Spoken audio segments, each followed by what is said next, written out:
I heard the words cut through the ballroom like broken glass. "Meet the family embarrassment," my wife's brother sneered, raising his glass. "He works at a grocery store." The groomsmen laughed, the kind of laughter meant to wound. My wife didn't correct him. She didn't even flinch. I smiled, the kind of smile that hides a storm. Then I turned and walked away. That's when the best man, a broad-shouldered man in a sharp black suit, approached me quietly. "Mr. Anderson," he said, lowering his voice, "I'm your head of security. Shall we leave?" The room went silent around me. His words hung there like smoke, and for the first time, the laughter died. Flashback, the setup. I met Claire, my wife, when I was building everything from scratch. She loved the simple version of me, the man who lived on coffee, spreadsheets, and late nights. Or at least, I thought she did. Back then, her family tolerated me. Her brother, James, was the loudest critic.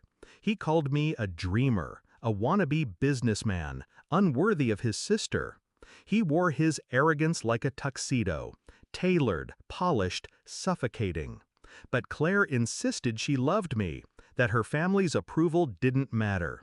I believed her. Belief was my mistake. Discovery of betrayal. The signs came slowly. Claire stopped asking about my projects. She rolled her eyes when I missed dinners for work. When my company began scaling, she didn't celebrate. She complained about my secrets.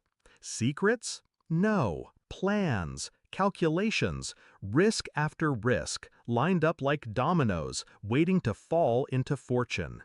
Then I overheard her one night on the phone with James. Her voice was sharp, mocking. "He still thinks he's building something, but let's be honest, he's just a grocery store manager with delusions." The truth hit me harder than any punch. She had been laughing with them all along. Shift in mindset. That night, I stopped being her husband. I became her judge. I didn't argue. I didn't confront. I did what I do best: strategized. I buried myself deeper in my work, in acquisitions, in partnerships. The world thought I was a ghost, a quiet figure drifting through business circles. But ghosts move silently for a reason. They haunt, then they strike. Claire thought I was fading. James thought I was failing. Both of them stopped looking closely. That was their mistake. Execution of the plan. I diversified. Logistics, retail, tech. Silent stakes in companies James bragged about knowing nothing of. Every insult fueled me. Every smirk financed another deal. The grocery store? It wasn't a lie. I owned one. Then two. Then a chain. They laughed at the word grocery, while I built an empire that fed half the state. I kept my name out of headlines, my holdings quiet. A shadow billionaire. Silent wealth is the sharpest weapon. It cuts when no one expects it. The wedding invitation arrived like a challenge, a chance to step into their spotlight, wearing the mask they gave me. A mask I would shatter. Climax, the wedding. So here I was at James's wedding, listening to him parade me as his family's disgrace. His voice carried, his pride swollen, his friends snickering. I let them laugh. I let them believe the illusion one last time. Then the best man stepped forward, eyes locked on me. "Mr. Anderson, I'm your head of security. Shall we leave?" The room froze. James blinked. Claire's champagne glass slipped slightly in her hand. Guests turned, whispers swelling. Security?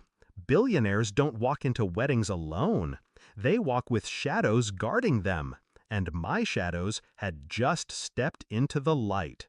The downfall. I turned slowly, scanning the room. My smile never faltered.